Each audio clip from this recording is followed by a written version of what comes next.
Diz assim o Evangelho de João, capítulo 19, a partir do versículo 28. Depois, vendo Jesus que tudo já estava consumado, para cumprir as Escrituras, disse: tenho sede. E ali estava um vaso cheio de vinagre. Embebedaram de vinagre uma esponja e, fixando num caniço de isopo, chegaram à boca. E quando, pois, Jesus tomou o vinagre, disse: está consumado. Inclinando a cabeça, rendeu o espírito. Senhor Jesus, mais uma vez, ó Pai, nós te pedimos que o Teu Espírito, Senhor, ó Deus, possa iluminar o entendimento do nosso coração, Pai querido. Sei, Pai, que o Senhor já ministrou nas nossas vidas através das canções e da representação aqui da Sua morte e da Sua ressurreição, Senhor. Mas através da Tua palavra, Senhor, que o Senhor possa nos alimentar e sabemos, ó Pai, e glorificarmos, ó Pai, que a Páscoa, Senhor, Deus, é a maior vitória que nós temos, Pai. É a maior celebração que a igreja pode ter, porque foi Sua ressurreição e está consumado, Senhor. Nós damos liberdade ao Teu Espírito neste lugar, Pai, para a honra e glória do Senhor Jesus. Aleluia, aleluia. Algumas religiões e alguns pensamentos filosóficos e algumas linhas de pensamentos até cristãos, eles negam a encarnação de Jesus ou acham que o verbo ou ora era Deus, ora era carne, muitos pensamentos, e que os apóstolos, principalmente João, ele vai combater o gnosticismo, vai combater essa questão que as pessoas achavam que o Deus não poderia ser encarnado, porque a encarnação de Deus é um grande mistério. É o Deus que é eterno, se fez homem finito como nós. E isso é um grande mistério. Por isso que quando nós pensamos em Cristo, é algo muito complexo para que nós possamos definir. E se nós não analisarmos bem, vamos acabar falando grandes besteiras. E como alguns segmentos falam, mas a verdade é que Jesus, ele é 100% Deus e 100% homem. Ele não é 50% homem e não é 50% Deus. As duas naturezas existem numa só personalidade. E não como uns diziam que uma hora ele era homem, outra hora ele era Deus. Na hora que ele dormia, há alguns pensamentos que diziam que quando ele sentia fome, quando ele sentia sono, ele era homem. Mas quando ele operava milagres, ele era Deus. Não, irmão, ele era uma pessoa com as duas naturezas numa só pessoa, numa só personalidade. E aqui, quando Cristo, ele veio para a sua missão, e ele sabia da sua missão, do seu papel, quando chega sexta-feira e começam os eventos, tudo aquilo que ele havia dito aos discípulos, tudo aquilo que ele havia pregado, tudo aquilo que ele disse que haveria de acontecer, que ele haveria de padecer, começa a acontecer na sexta-feira. E na sexta-feira ele sofre, ele é levado de um lado para o outro, ele é abandonado, e culmina neste momento que quando Jesus já passou pela via dolorosa, ele está na cruz. Quando fala aqui em João 19, versículo 28, né? Vocês perceberam que eu dei uma cortada para chegar aqui, porque nós queremos falar sobre o que está consumado. Depois que Jesus, vendo que tudo já estava consumado, vendo Jesus que estava consumado o quê?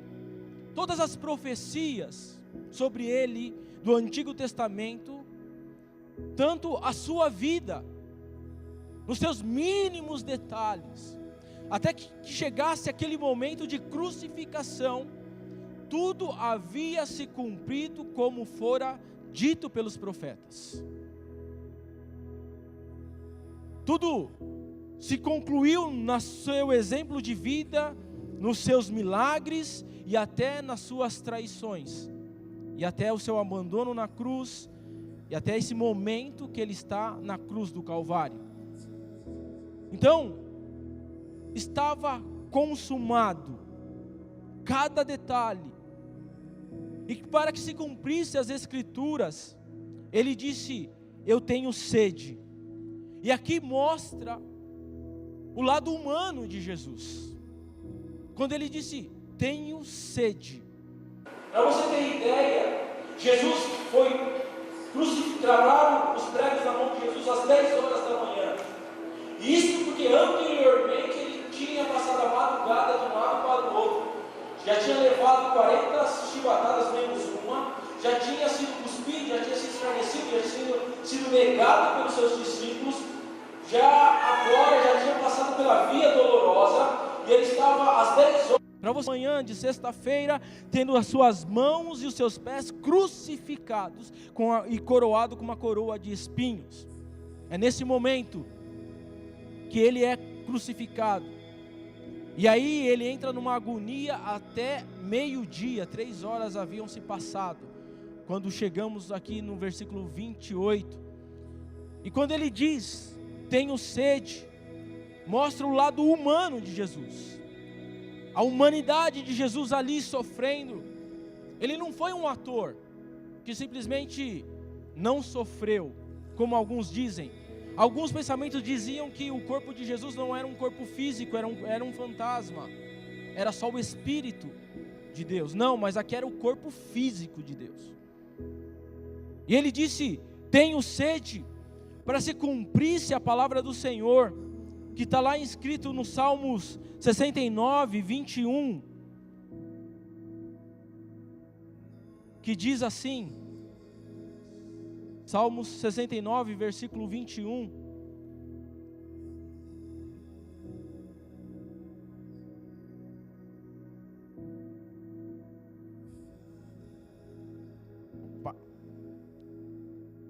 Diz assim: por alimento me deram fel, e na minha sede deram de beber vinagre. Aqui fala quando o Senhor, é um salmo que está se cumprindo nesse momento, quando o Senhor fala: eu tenho sede. Você imagina,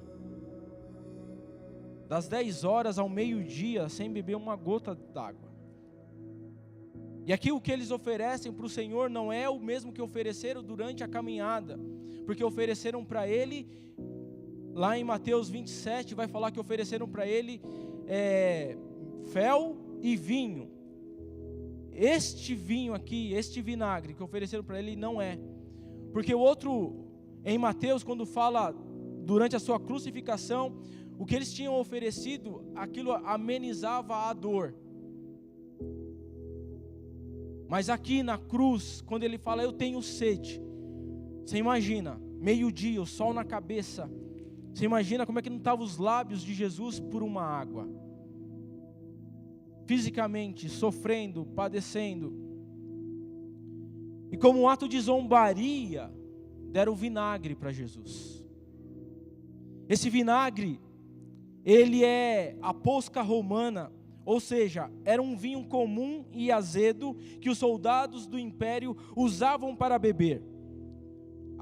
Então nós vemos aqui que era uma bebida ruim.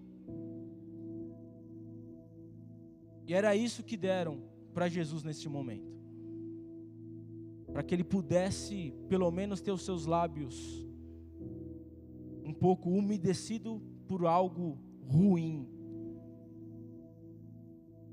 Você imagina Jesus sofrendo ali, e tudo o que ele fez foi por mim e foi por você. E a sede aqui também não era só uma sede física, mas era uma sede de comunhão, era uma sede de estar com aquele com que ele amava. Porque o tempo todo Jesus amou os seus discípulos, caminhou com os seus discípulos, ensinou os seus discípulos, preparou os seus discípulos. Jesus só ficava sozinho, raras vezes quando ia orar sozinho. E mesmo assim ele levava sempre 2 com ele. Sempre 3. E quando não podia, levava 1, o discípulo amado. Só que aqui nesta agonia, quando dá meio-dia, há trevas na terra. O sol se escurece. É no momento que Jesus fala: eu tenho sede. Sabe por quê? Porque Jesus e o Pai e o Espírito Santo sempre foram um. Eles sempre tiveram comunhão.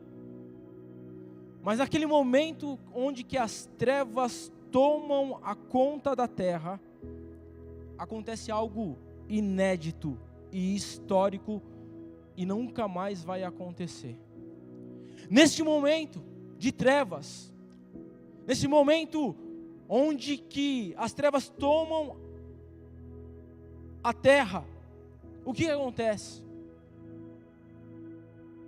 O Pai não pode estar mais com Jesus, porque os pecados da humanidade estavam sobre Jesus. Neste momento, é necessário que Jesus deixe a comunhão do Pai. É por isso que Jesus em seguida ele vai falar: Eli, Eli, sabactani, que quer dizer: Pai, Pai, por que me desamparaste? É a primeira vez na história que Jesus se sente sozinho. Não somente pelos discípulos, mas Jesus agora sente abandonado, sozinho, pelo Deus Pai. Porque naquele momento, Deus Pai não poderia estar com Jesus. Porque os nossos pecados, o seu pecado, o meu pecado, o pecado da humanidade estava sobre Ele. E é nesse momento que Ele sofre aquela dor, aquela separação. Então a sede de Jesus não é somente de água, não é somente de comunhão. A sede de Jesus é a sede de estar com o Pai. E que agora Ele não pode estar com o Pai. Por quê? Porque Ele pecou? Não. Porque Ele estava cumprindo a missão que Deus Pai deu para Ele, que era reconciliar o homem, levar o homem de volta para Deus. Porque a cruz não era para Jesus, a cruz era para mim, a cruz era para você, a cruz era para nós. Mas Ele toma o nosso lugar.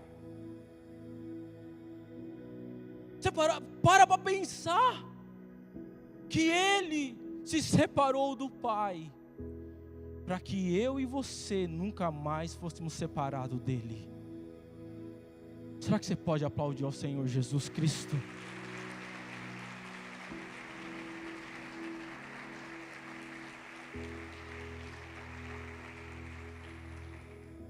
Ele foi abandonado. Sabe para quê? Para que eu e você nunca mais fôssemos abandonados. Ele foi moído, seu corpo dilacerado, para que eu e você nunca mais tivéssemos doentes e separados dele. É por isso que a palavra diz que pelas suas pisaduras nós fomos sarados. A gente não consegue entender o tamanho do sacrifício de Jesus. Talvez uma encenação não mostre o que de fato historicamente aconteceu, o que espiritualmente aconteceu.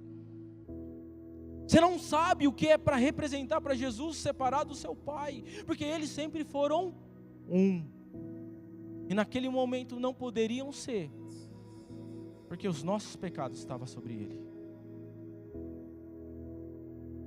E quando nós olhamos e vemos aqui o propósito do Senhor Jesus Cristo na cruz do Calvário, para que se cumprisse as Escrituras, e ali estava, Ele disse: eu tenho sede, e ali estava um vaso de vinagre, embebedaram uma esponja de vinagre, fixando um caniço, chegaram à sua boca. Imagina quem Ele é. Imagina o Criador dos céus e da terra, o Logos de Deus. Aquele que é o Criador de todas as coisas e todas as coisas existem a partir dEle. Por isso que é por meio dEle, para Ele são todas as coisas. O maior milagre, irmãos, não é o homem ter pisado na lua, mas foi o Criador ter pisado na terra. Esse é o maior milagre. É o Criador não usurpando ser igual a Deus. Ele deixou toda a sua glória, Ele deixou toda a sua majestade para se parecer comigo e para se parecer com você. E ainda na mesma posição que eu e você, Ele ainda se humilhou a si mesmo, na mesma posição que eu e você, se rebaixou para lavar os meus pés, para lavar os seus pés, para fazer um caminho novo nas nossas vidas. Isso é se esvaziar dEle. É isso que Jesus estava consumido ali na cruz do Calvário. No versículo 30, diz assim, que está consumado. O verbo carrega uma ideia de cumprir uma tarefa. No sentido religioso, é de cumprir um mandamento, de cumprir uma ordenança. Você começa a imaginar a agonia de Jesus, o sofrimento de Jesus. Imagina o mundo espiritual em volta do Senhor Jesus Cristo. E aí, nós vamos ver que em João 17, versículo 4, ele sabia da sua missão, e olha o que diz: eu te glorifiquei na terra, consumando a obra que confiaste a mim a fazer. Jesus está falando aqui, olha, Pai,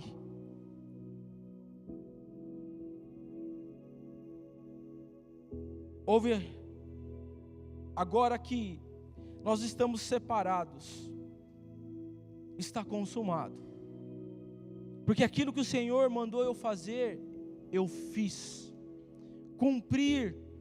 Eu cumpri todos os mandamentos.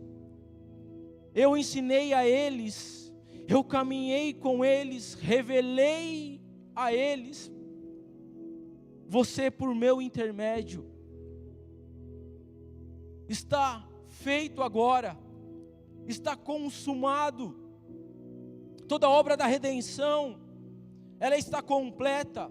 A palavra grega consumado foi encontrada em papiro, sendo colocado como recibos em impostos, dizendo, está pago.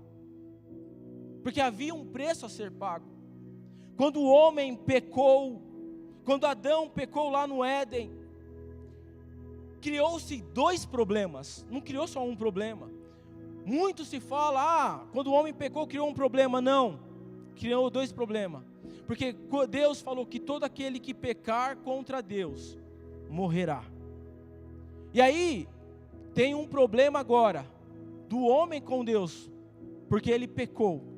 E agora tem um problema de Deus com o homem, porque Deus falou que todo aquele que pecar contra ele vai ter que morrer.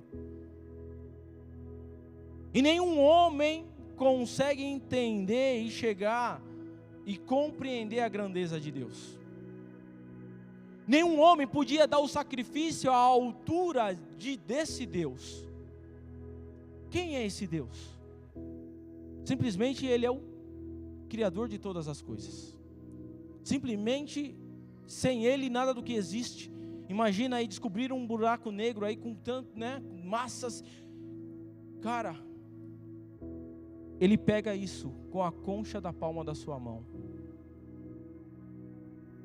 Em Provérbios 8 vai falar que a sabedoria foi o seu arquiteto. E ele criou a sabedoria, que foi o arquiteto do universo. Agora esse Deus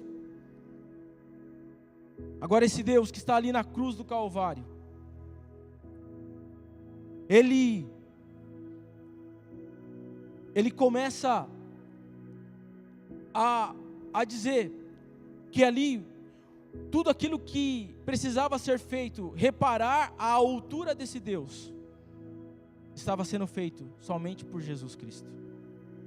Porque somente alguém que tem a mente de Deus podia reparar o sacrifício na altura de Deus. Então o homem não poderia. Então esse Deus se fez homem, e como homem reparou a altura da ofensa que o homem fez para Deus. É por isso que sem Ele não há salvação.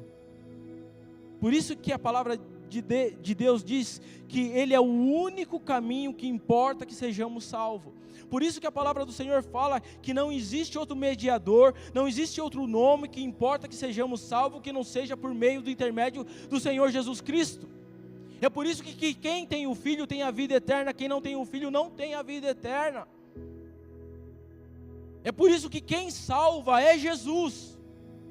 A religião não pode salvar o homem. A nossa moral não pode restituir a altura, a ofensa que foi feita para o Senhor.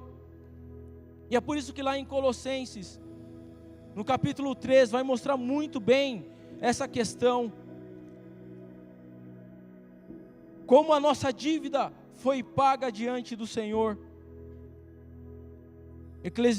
Colossenses 3, do 13 ao 14, diz assim: e vós outros que estáveis mortos pelas vossas transgressões, pela incircuncisão da vossa carne, vos deu vida juntamente com Ele, perdoando todos os nossos delitos, tendo cancelado o script de dívida que era contra nós, que constava em ordenanças, no qual nos eram prejudicial, removeu inteiramente, encravando na cruz, e despojando principados e potestade publicamente, expôs ao desprezo, e triunfou na cruz. Havia uma sentença contra mim, contra você, contra a humanidade. Mas ao morrer na cruz do Calvário, Ele remove essa sentença. O script de dívida foi rasgado, está pago, está consumado. É por isso que o véu foi rasgado de cima para baixo, não podia ser de baixo para cima. Foi Ele que fez o caminho. Com todas as nossas tentativas de criar religião, de ter religiosidade, não nos torna dignos diante de Deus. Porque é só Ele que pode remover o nosso pecado na cruz do Calvário. E aqui é uma linguagem romana, é uma linguagem de guerra, nós precisamos entender isso. Aqui diz que ele despojou principados, despojou autoridades, despojou tudo aquilo que era contra nós. Então pense em demônios, foram despojados. E aqui, quando um exército em batalha era ganho, o que acontece? Todas as armas do inimigo, primeiro se colocava numa via, numa entrada da cidade. Então toda a riqueza daquele império, todas as armas daquele império, primeiro entrava com os cestos para mostrar toda a riqueza, todas as armas, tudo aquilo que era do inimigo foi conquistado. Sabe o que isso está dizendo? Que tudo aquilo que Satanás tinha contra a humanidade, tudo aquilo que Satanás tinha contra mim, tudo aquilo que Satanás tinha contra nós, toda a acusação de pecado, que nós de certo merecemos a morte, o Senhor falou que Ele pegou tudo aquilo, na cruz do Calvário, Ele pegou tudo aquilo, e diante dos céus, diante das regiões celestiais, Ele triunfou publicamente sobre o diabo. Aleluia! Louvado seja Deus, engrandecido seja o nome do Senhor Jesus.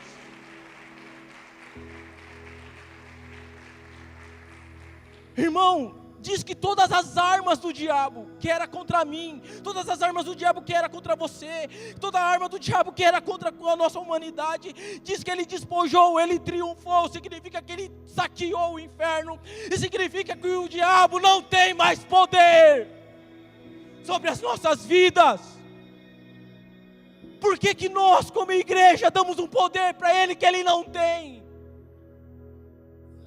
Porque aqui não está falando que ele vai despojar, não está falando que ele vai conquistar, não, ele triunfou publicamente, despojou, tomou toda a sentença que era contra mim, que era contra você, toda aquela acusação, ela foi removida na cruz do Calvário, toda a sentença de morte, ela foi removida na cruz do Calvário. O diabo não tem mais poder sobre as nossas vidas, o diabo não tem mais poder sobre a igreja do Senhor Jesus Cristo.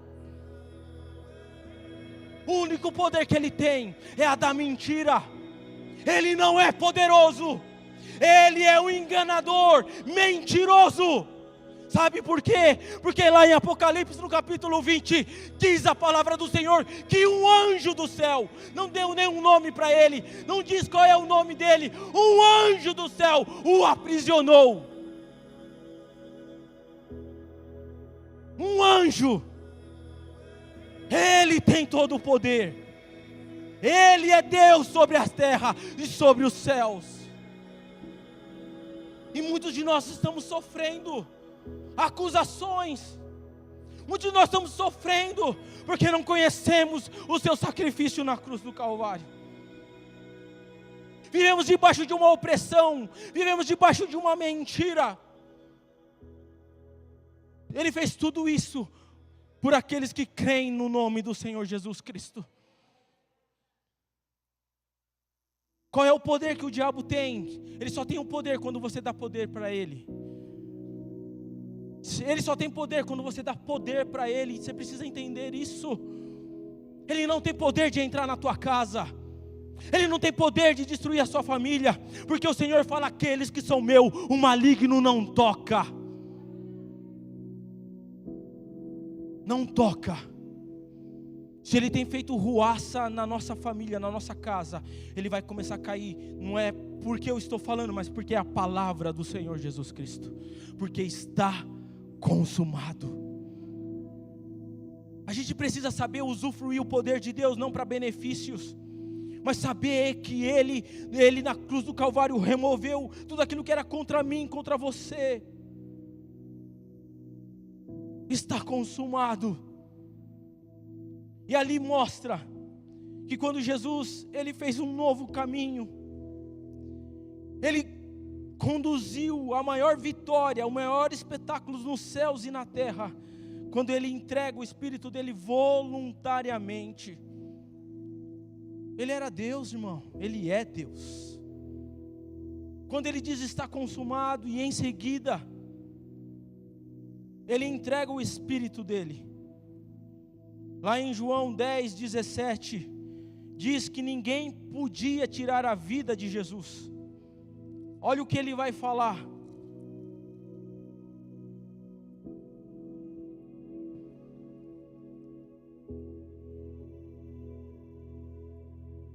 João 10, do 17 ao 18. Olha o que Jesus diz.